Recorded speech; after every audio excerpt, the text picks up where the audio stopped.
할렐루야.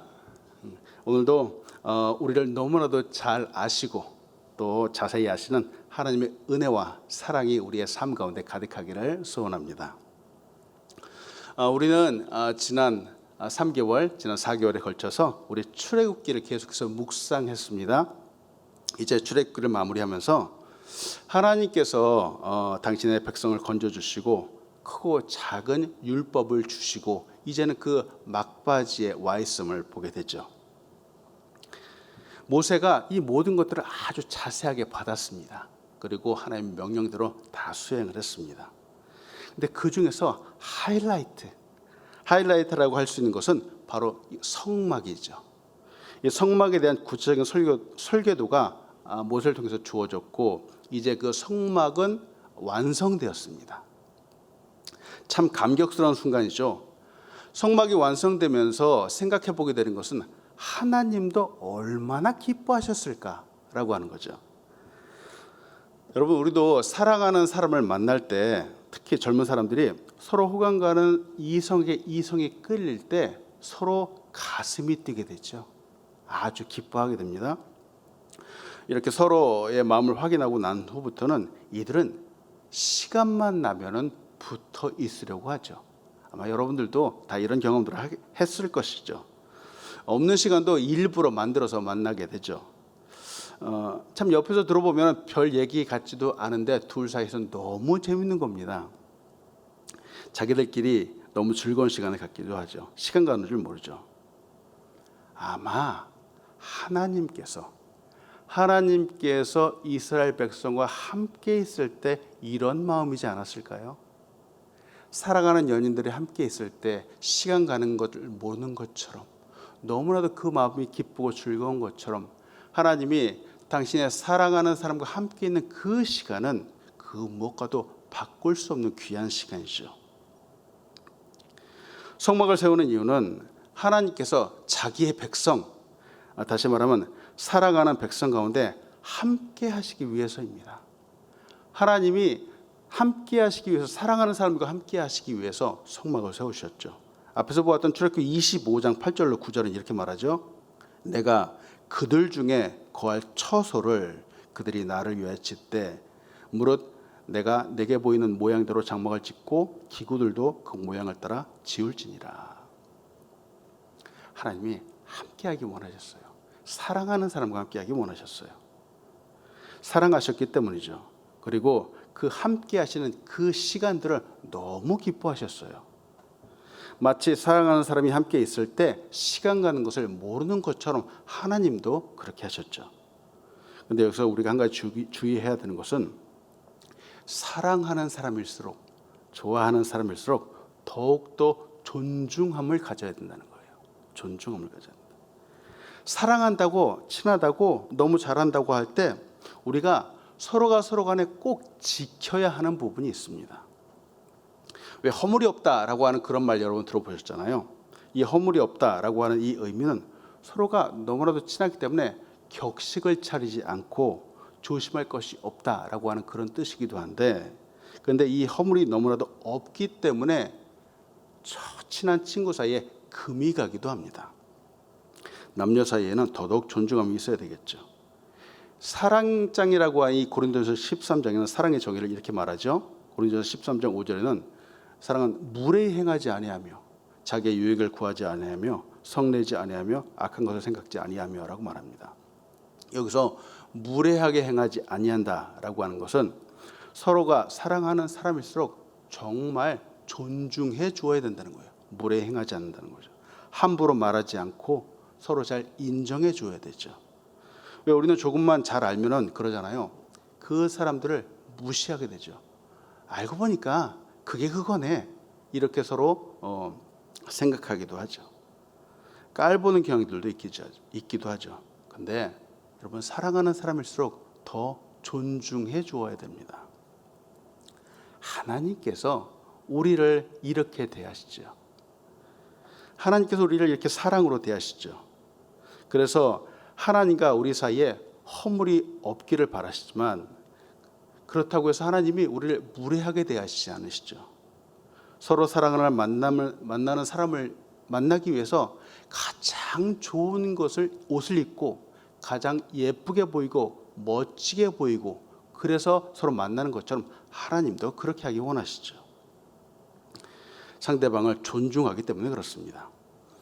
오늘 본문 말씀을 통해서 여러분과 나누고 싶은 첫 번째는 거룩하신 하나님께 예배할 때 거룩함으로 준비해야 된다는 사실이죠. 거룩하신 하나님을 예배할 때 우리는 거룩함으로 준비되어져야 합니다. 오늘 본문에서 하나님은 성막을 완성하신 후 예배를 인도하는 사람의 차림새에 대해서 말씀하시죠. 옷에 관한 말씀입니다. 오늘 본 말씀 출애굽기 39장 1절로 2절은 이렇게 말합니다. 그들은 여호와께서 모세에게 명령하신 대로 청색, 자색, 홍색 실로 성소에서 섬길 때 입을 정교한 옷을 만들고 또 아론을 위해 거룩한 옷을 만들었더라.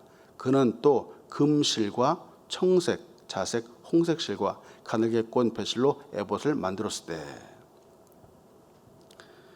하나님은 예배의 자리에 오는 사람, 특히 이를 주관하는 사람의 입는 옷을 자세하게 말씀해 주십니다. 제사장 아론이 입는 옷이 있습니다. 청색, 자색, 홍색 실로 만든 옷인데 이 옷은 아주 정교하게 만들어졌습니다. 그리고 이 옷에 한 가지 호칭이 붙여졌는데 바로 거룩한 옷이다 라고 하는 호칭이 붙여졌죠. 이것만 있었을까? 제사장은 이 옷 외에도 금실, 청색실, 자색실, 홍색실 및 가늘게 꼰 배실로 만든 바로 5가지 실로 만든 에봇을 입어야 됐습니다. 앞에서 우리는 에봇에 대해서 이미 공부했습니다. 하나님은 에봇, 즉 하나님을 섬기기 위해 입는 옷까지도 아주 자세하게 이미 디자인해 주셔서 우리에게 말씀해 주셨죠. 이는 히브리 제사장을 위해 주문하신 의복인데 오늘날 의복에 비하면 별반 그렇게 크게 다르지 않아 보이기도 합니다.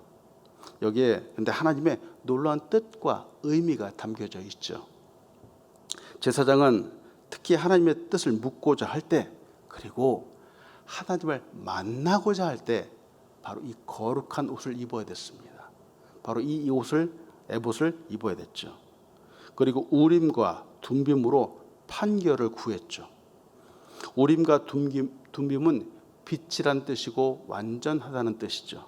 까만 돌과 하얀 돌 2개 돌을 갖고 어떤 중요한 일에 대해서 하나님의 뜻을 묻고자 할 때 나가는 방식이며 모습이었습니다. 그리고 오늘 본 말씀을 보니까 또 어깨 바지를 만들어야 됐는데 이 어깨 바지는 양쪽으로 2개를 만드는데 오른쪽 바지에 6명 또 왼쪽 바지에 6명의 이스라엘 아들들의 이름을 새긴 호마노를 또한 그 위에 붙였습니다. 그런데 이 에봇이라고 하는 것의 핵심은 가슴에 붙이는 흉패에 있습니다. 흉패인데 이는 정사각형 모양으로 가로, 세로 한 뼘씩 약 22cm에서 23cm 정도 되는 이 크지 않은 판이었습니다. 근데 여기에 보석을 박았죠. 홍보석, 황옥, 녹주옥 이 3개의 보석을 맨 윗줄에 달고 그 다음에 석류석, 남보석, 홍만호 이 3개의 보석을 둘째 줄에 달고 호박, 백만호, 자수정 이 3개의 보석을 셋째 줄에 달고 그리고 끝줄에는 녹보석, 홍만호, 벽옥을 붙였습니다. 이 모든 것들을 금태에 물렸죠. 모두 12개인데 바로 이스라엘 12지파를 상징합니다. 오늘 본 말씀 묵상하면서 옷이잖아요. 제사장이 입는 옷에 대해서도 하나님이 아주 디테일하게 이미 디자인을 하시고 또 자세하게 이렇게 말씀하시는 모습을 보면서 우리가 입는 옷이 정말 중요하다라는 생각을 하게 되죠. 무엇을 입는가? 우리가 살아가는데 꼭 필요한 3가지 요소가 있죠. 바로 의식주입니다. 의식주를 우리 생활 3가지의 기초 요소라고 말하기도 하죠. 근데 특히 한국 문화에서는 특별히 이 입는 옷에 대해서 먹는 식보다 바로 앞선다는 거예요. 그래서 우리 한국 사람들은 입는 옷을 너무나도 중요하게 생각하죠. 아담은 죄를 범죄한 후부터 옷을 입기 시작했다라는 사실을 여러분 알고 계시죠? 이전 죄를 범하기 이전에는 우리 인간도 하나님의 거룩함을 덧입고 있었기 때문에 그때는 사실 벗고 있어도 전혀 부끄럽지 않았습니다. 그러나 선악과로 인해서 죄를 범한 이후부터 우리는 부끄러움을 느끼게 됐고, 그로 인해서 풀로 우리의 옷을 만들어서 입기 시작을 했죠. 자신의 몸을 내 스스로 덮으려고 했습니다. 자신의 죄를 가리려고 했죠. 내 스스로 하려고 했습니다. 근데 이게 바로 인본주의의 시작이죠. 근데 그것, 내 스스로 하는 방법, 인간적인 방법으로 아무리 해봤자 한 가지 문제는 이건 온전하게 나를 덮을 수 없다라고 하는 사실이에요. 자신의 죄를 가릴 수도 없을 뿐만 아니라 이 육체도 온전히 가릴 수가 없다라고 하는 거죠. 결국 하나님께서 옷을 만들어 주셨습니다. 인간 아담과 하와가 바로 하나님께서 주신 그 옷을 입었을 때 그래도 조금이나마 자신의 몸을 가릴 수 있었습니다. 오늘 제사장에게 제사장만이 입는 특별한 옷을 하나님께서 직접 디자인해 주셨습니다. 하나님께서, 왜 우리 그럴 수 있잖아요. 내 앞으로 나오니까 가장 좋은 옷을 입으라. 그냥 하나님 이렇게 명령하실 수 있잖아요. 근데 하나님 그렇게 하지 않으셨어요. 일일이 실 하나하나까지 너무나도 자세하게 하나님께서 말씀을 주셨다라고 하는 거예요. 그냥 가장 좋은 옷을 입으라 라고 했다면 아마 그 디자인 색상도 아마 각양각색일 겁니다. 근데 가장 큰 문제는 이 사람들이 애굽의 우상을 숭배하는 사람들의 그 옷들을 도용해서 아마 그런 옷을 입게 되었을지도 모르겠다는 거죠. 왜냐하면 이 백성들은 지난 430년 동안 애굽에서 종사를 했고 그들이 보아왔던 문화는 바로 애굽의 문화였었기 때문이죠. 그래서 그냥 좋은 옷, 이것은 하나님을 섬기는데 별 큰 의미를 둘 수 없다는 거죠. 그래서 하나님이 직접 말씀하셨습니다. 하나님이 직접 디자인을 하셨죠. 인생은 내가 어떤 옷을 입는가, 아니면 하나님이 주신 옷을 입는가에 따라서 달라지죠. 이것이 중요한 이유는 그 입는 옷을 보면서 우리는 그 사람을 알 수 있기 때문입니다. 입는 것에 따라서 그가 누구인지, 심지어 그 옷의 분위기에 따라서 그 사람의 성품도 알 수 있게 되죠. 운동 경기에서 운동선수는 운동에 합당한 그 옷을 입습니다. 그러나 감독은 한결같이 정장을 입죠. 심지어 넥타이도 맵니다. 그 입은 옷을 보면서 그가 운동선수인지 아니면 감독인지 사람들은 쉽게 구분을 하죠. 식당에서도 그렇잖아요. 서빙을 전담하는 분들은 그 일하기 편한 옷을 입는 반면 매니저나 사장님은 정장을 입습니다. 물론 모든 것을 이 옷 하나 가지고 다 파악할 수는 없겠지만 그래도 어느 정도 보이게 되죠. 특히 우리 한국 사람들은 옷을 함부로 입으면 사람들이 쳐다보지도 않습니다. 그래서 좀 잘 입어야 되죠. 멋있게 입어야죠. 이처럼 사람들은 외모를 중요하게 보지만 근데 정말 중요한 건 하나님은 우리의 마음의 중심을 보신다라고 하는 사실이죠. 다윗의 아버지 이새에게는 이미 7명의 아들이 있었습니다. 다윗은 이 기준에도 들지 못한 막내 8번째 아들이었습니다. 그들의 온 가족이 그를 일단 무시했고 심지어 사무엘 손자도 멋있어 보이는 다른 사람들을 기름 붓기 위해서 그들을 기준으로 삼기도 했습니다. 그러나 하나님은 아무도 신경 쓰지 않았던 다윗을 보셨습니다. 그 마음의 중심을 보셨죠.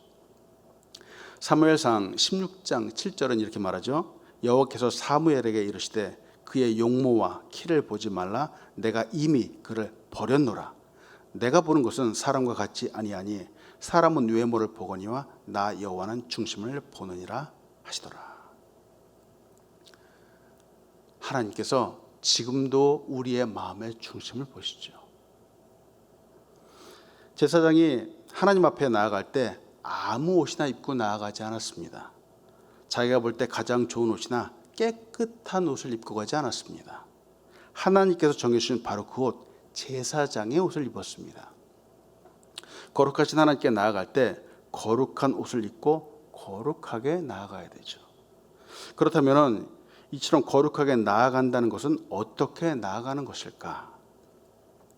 오늘 이 본문에서 이 하나님 앞에 나아가는, 거룩하게 나아가는 방식들을 얘기를 하죠. 바로 1절, 5절, 7절 그리고 21절에 보면은 똑같은 문장이 무려 4번이나 반복이 되죠. 이 39장 전체 보면 모두 똑같은 문장이 9번이나 반복이 됩니다. 어떤 문장인가? 여호와께서 모세에게 명령하신 대로 하였더라 라고 하는 문장이에요. 여호와께서 모세에게 명령하신 바로 그대로 행하였다라고 하는 거예요. 인간의 뜻대로, 인간의 생각대로, 자기의 주관대로 좋아 보이는 것이 아니라 하나님께서 명령하신 그대로 행하였다라고 하는 거예요. 하나님이 정하신 대로, 하나님 명령하신 대로 하는 것, 바로 이것이 중요합니다. 내 생각대로 하면은 이것이 좋겠다, 저것이 좋겠다라고 하지만 이것이 하나님 앞에 합당하지 않다라고 하는 거예요. 인간이 죄를 범한 이후에 내 생각에는 무화과 나무로 가려야 되겠다라고 생각을 하죠. 근데 이것은 결코 완전할 수 없었죠. 하나님이 만들어 주셨던 그 옷을 입는 것이 중요하죠. 내 생각, 내 뜻을 내려놓고 하나님의 명령하신 대로 나아갈 때 거룩하신 하나님을 기쁘시게 할 수 있습니다. 하나님께서 거룩한 옷을 입으라, 에봇을 입으라 이렇게 말씀하시는데요. 여러분, 이 명령, 이 말씀이 사실은 너무나도 복된 말씀이라는 거예요. 이는 다른 말로 하면은 내가 너와 함께하고 싶은데, 그렇다면은 네가 나에게 나아올 수 있는 자격 조건을 갖추라고 하는 거예요. 거룩한 옷을 입으라고 하는 것이죠. 거룩한 옷을 입지 아니하면 하나님을 만날 수가 없습니다. 이 말씀은 오늘 사는 우리 모두에게 똑같이 적용되는 말씀이죠. 왜냐하면 우리는 하나님을 섬기는 왕 같은 제사장이기 때문입니다. 베드로전서 2장 9절로 10절은 이렇게 말하죠. 그러나 너희는 택하신 족속이요 왕 같은 제사장들이요 거룩한 나라요 그의 소유가 된 백성이니 이는 너희를 어두운 데서 불러내 그의 기이한 빛에 들어가게 하신 이의 아름다운 덕을 선포하게 하려 하심이라. 너희가 전에는 백성이 아니더니 이제는 하나님의 백성이요 전에는 긍휼을 얻지 못하였더니 이제는 긍휼을 얻은 자니라. 시문이 바뀌었죠. 이제는 거룩한 제사장이라고 우리가 불리게 되죠. 그렇다면 이에 합당한 옷을 입어야 되죠. 우리는 예수 그리스도로 말미암아서 그리스도의 반차를 따라서 바로 제사장이 되었습니다. 이는 누구든지 예수 그리스도를 통해서 죄 씻음을 받고 거룩한 옷을 입으면 하나님 앞에 나아갈 수 있음을 말하는 것이죠. 놀랍죠. 이전에는 감히 엄두조차 낼 수 없었던 기가 막힌 일입니다. 과거에는 대제사장 한 사람만 거룩한 옷을 입고 지성소로 들어가서 하나님을 볼 수 있었지만 오늘날에는 이제는 바로 그리스도를 통해서 거룩한 옷을 입은 사람이라면 누구든지 언제든지 어디서든지 하나님 앞으로 나아갈 수 있게 되었다라는 거예요. 참 놀랍습니다. 제사장이 거룩한 옷을 입고 에봇을 메고 하는 일은 무엇인가요? 바로 하나님을 섬기는 일이죠. 제사장은 하나님을 섬기는 사람입니다. 백성을 축복하는 사람이죠. 하나님을 섬기는 일, 예배하는 일이죠. 하나님은 예배를 받으시고 예배 가운데 임재하시죠. 예배를 통해 영광을 받으시죠. 예배는 이 세상에서 할 수 있는 가장 아름다운 예식입니다. 이 예배 속에는 말씀과 기도, 찬양, 그리고 사랑과 회개, 헌신, 사명, 꿈, 비전, 그리고 하나님의 영광 등등 이 모든 것들이 바로 예배 속에 들어가 있죠. 이 예배 속에는 이 모든 고차원적이고 놀라운 뜻들이 바로 담겨져 있습니다. 세상에 어떠한 공연, 콘서트 이런 것들로 담아낼 수 없는 하나님의 임재가 바로 이 예배 속에 담겨져 있는 거예요.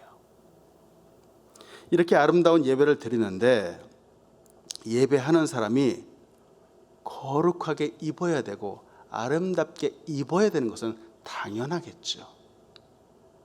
때문에 우리가 예배할 때 입는 옷, 그리고 우리의 마음의 태도, 내 마음의 중심이 너무나도 중요하다고 하는 거예요. 예배를 잘 드릴 때 하나님을 섬기는 일에 집중하면 하나님이 기뻐하시고 하나님이 복을 내려주시죠. 사울은 이 예배를 소홀히 했습니다. 그러나 다윗은 예배를 소중히 여기고 하나님의 말씀도 너무나도 기뻐했던 사람이죠. 그래서일까요? 다윗을 향한 하나님의 최고의 찬사는 바로 내 마음에 합한 사람이다 라고 하는 칭호를 들었죠. 사도행전 13장 22절은 이렇게 말하죠. 패하시고 다윗을 왕으로 세우시고 증언하여 이르시되 내가 이새의 아들 다윗을 만나니 내 마음에 맞는 사람이라 내 뜻을 다 이루리라 하시더니, 하나님께서 정말 기쁨으로 예배하는 다윗의 그 마음의 중심을 보셨죠. 다윗은 하나님을 예배할 때 악기를 연주하며 예배했죠. 그는 훌륭한 연주자였습니다. 또 덩실덩실 춤을 추면서 기뻐했습니다. 또 시편에서 그가 지은 시를 볼 때마다 어쩌면 그렇게 내 마음속에 구구절절이 한 구절 한 구절 와서 닿는지 정말 놀랍죠. 너무나도 공감이 가죠. 다윗은 예배를 너무나도 소중하게 여겼던 사람이죠. 즉 예배를 드리는 하나님을 사랑한 사람이었습니다. 하나님께서 예배하는 다윗, 하나님 기뻐하신 다윗을 축복하셨습니다. 여러분, 이 예배의 축복을 여러분 오늘 누리는 여러분들 되시길 간절히 소원합니다. 때문에 또 오늘 두 번째로 여러분과 같이 나누고 싶은 것은, 하나님은 하나님을 예배하는 사람은 그리스도로 옷 입어야 한다는 사실이에요. 하나님을 예배하는 사람의 한 가지 자격 조건이 무엇이냐? 바로 그리스도를 옷 입는 것이죠. 우리와 함께 거하기를 기뻐하시는 하나님, 복의 근원 되신 하나님께서 예배를 소중히 여기는 자녀에게 바로 복을 주시죠. 우리는 축복이 필요한 존재입니다. 우리 인간들은 이 세상을 살아갈 때 하나님의 축복과 은혜가 없이는 단 한순간도 살아갈 수 없습니다. 우리가 이 땅 가운데 지음받은 목적은 바로 하나님의 사랑을 받기 위해서이죠. 우리가 부르심을 받은 목적은 하나님의 축복을 받기 위해서입니다. 때문에 하나님을 알지 못하고 하나님으로부터 오는 사랑과 축복을 받지 못한다면 이는 잘 사는 삶이다 라고 결코 말할 수 없다라고 하는 거예요. 세상은 하나님의 축복을 대신해서 세상의 성공과 부귀, 명예로 사람들을 미혹합니다만, 세상적으로 성공한 사람들이 성공 후에 도리어 기쁘지 않고 방황하고 덧없다고 말하고 헛된 것을 잡으려고 달려가는 그런 모습들을 보게 되죠. 세상에 화려해 보이고 아름다워 보이는 옷들이 많이 있습니다.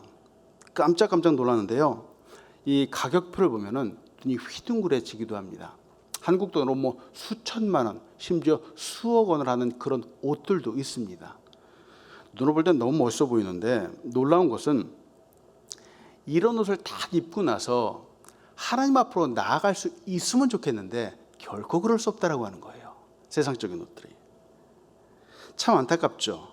수천만 원, 수억 원의 화려한 옷을 입지만 그런 옷을 입고는 하나님 앞으로 나아갈 수 없습니다. 하나님이 기뻐하지 않으시죠.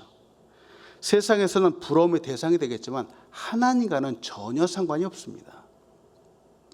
그러나 우리는 비록 저 수천만 원 되는 옷을 입고 있지 않지만 세상에서 살 수 없는 거룩한 옷을 입은 사람들입니다.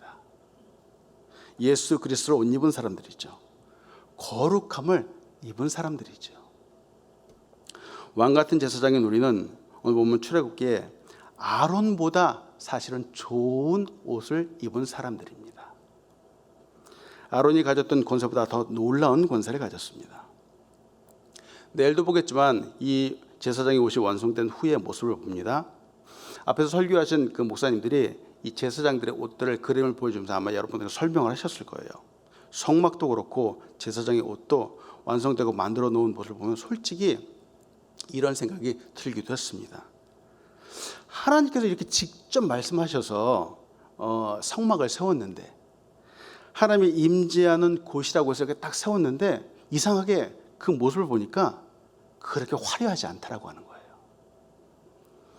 이 정도를 만들면서 하나님께서 이렇게 성경에 수십 장을 할애해서 구구절절히 너무나도 디테일하게 이렇게 말씀하셨을까라고 하는 생각이 들기도 하는 거예요. 또 이 제사장의 옷들도 그렇잖아요. 에봇도 달긴 했지만 이 제사장의 옷이 아까도 말했지만 이 세상의 옷과 비교해 보니까 결코 화려하지 않다라고 하는 거예요. 아름다워 보이지는 않다라고 하는 거예요. 근데 중요한 것이 있죠. 이렇게 아름다워 보이지 않고 멋있어 보이지 않긴 하지만 정말 중요한 것은 하나님이 명령하신 대로 하였는가라는 거예요. 하나님이 기뻐하신 대로 하였는가라는 거죠. 이는 하나님께서 보실 때, 하나님이 보실 때 아름답고 귀하다는 거죠. 거룩한 것이죠. 세상에 휘황찬란한 것을 두른다고 하나님이 그것을 기뻐하실까? 결코 그렇지 않습니다. 우리 사람들의 관점으로 보면은 좋다, 아름답다라고 하지만 하나님이 보실 때는 아니라는 거예요. 우리의 삶 속에는 더 아름답고 더 편리하기 위해서 얼마든지 변경이 가능하다라고 말하기도 하지만 도리어 하나님을 위한다는 명목으로 인해서 세상의 것들을 무분별하게 때때로 들여오기도 하지만 이는 하나님이 기뻐하시는 일이라고 말할 수 없다라고 하는 거예요. 우리 신앙생활도 그렇죠. 하나님은 이스라엘 백성이 성막을 세우고 제사장의 옷을 만드는 모든 부분에서 심지어 이 고리 하나하나까지 그 재료, 크기, 실 하나하나까지 하나님께서 명령하신 그 모든 것들을 1.1획도 틀리지 않게 정확하게 만들기 원하셨습니다. 하나님을 예배하는 사람의 조건은 화려함이 아니죠. 하나님을 예배하는 사람의 조건은 부요함도 아닙니다. 하나님을 예배하는 사람의 조건은 지식과 명예도 아니죠. 오직 예수 그리스도로 옷 입은 사람들이죠. 아론이 하나님 명령하신 바로 그 옷, 거룩한 옷을 입고 예배하였던 것처럼 오늘 참다운 예배는 오직 그리스도를 옷 입고 거룩한 구원의 옷을 입은 사람들만이 드릴 수 있습니다. 여러분, 오늘 우리를 제사장으로 불러주는 주님 앞에 나아가기를 간절히 소원합니다. 예수 그리스도의 거룩한 옷을 입고 나아가는 여러분들 되시길 간절히 축복합니다. 기도하겠습니다. 하나님, 우리에게 오늘도 귀한 말씀을 주시고 하나님의 귀한 뜻들을 알려주시는 데 감사함을 드립니다. 하나님, 우리의 삶의 모든 순간순간마다 하나님 말씀하신 그대로 행하기 원합니다. 내 뜻과 내 생각들 다 내려놓고 오직 하나님의 말씀하신 그대로 살아갈 수 있도록 인도하여 주시옵소서. 하나님의 기뻐하신 그 모습으로 주님 앞에 나아가기 원합니다. 매 순간 예배하며 하나님을 기쁘시게 하는 삶을 살아가도록 우리 귀한 사람들 발걸음마다 축복하여 주시옵소서. 하나님, 이 땅 가운데 귀한 교회 생명 비전교회를 세우셨습니다. 우리 교회를 축복하여 주시고 이 어려운 시대에 더더욱 큰 부흥하게 인도하여 주시고 건강한 교회로 우뚝 세워 주시옵소서. 우리 교회를 이끄신 강민민 담임 목사님 오늘도 강건하게 붙잡아 주시옵소서. 그 준비하신 말씀 한 말씀 한 말씀마다 기름 부어 주시옵소서. 하나님의 그 놀라운 이름들이 높아지는 아버지 예배될 수 있도록 축복하여 주시옵소서. 오늘도 연약한 환우들을 위해서 기도합니다. 하나님의 능력의 손길로 붙잡아 주시옵소서. 힘주시는 그 손길로 붙잡아 주시옵소서. 하나님이 주시는 힘으로 말미암아 오늘 하루를 거뜬히 이기고 승리할 수 있도록 인도하여 주시옵소서. 오늘 선교사를 위해서 기도합니다. 영국 땅을 섬기시는 우리 최종상 연명의 선교사님을 위해서 기도합니다. 수술 후 회복 중에 있는 최종상 선교사님의 건강을 위해서 기도합니다. 하나님 만져주시고 회복시켜 주시옵소서. 암모스 교회 개척 사역과 졸업생들 열매 있는 사역할 수 있도록 축복해 주시고, 온라인으로 실천하는 어라이즈 전도 훈련 프로그램이 계속해서 잘 진행될 수 있도록 함께해 주시옵소서. 하나님, 오늘도 우리 귀한 사람들 하나님 앞으로 나아가오니 하나님 기쁘게 받아주시고 하늘의 축복을 나뉘어 주시옵소서. 감사합니다. 예수님의 이름으로 기도합니다. 아멘. 하늘에 계신 우리 아버지여, 이름이 거룩히 여김을 받으시오며 나라의 임하옵시며 뜻이 하늘에서 이루어진 것 같이 땅에서도 이루어지이다. 오늘날 우리에게 일용할 양식을 주옵시고, 우리가 우리 계신 죄를 사하여 준 것 같이 우리의 죄를 사하여 주옵시고, 우리를 시험에 들게 하지 마옵시고 다만 악에서 구하옵소서. 대개 나라와 권세 영광이 아버지께 영원히 있사옵나이다. 아멘.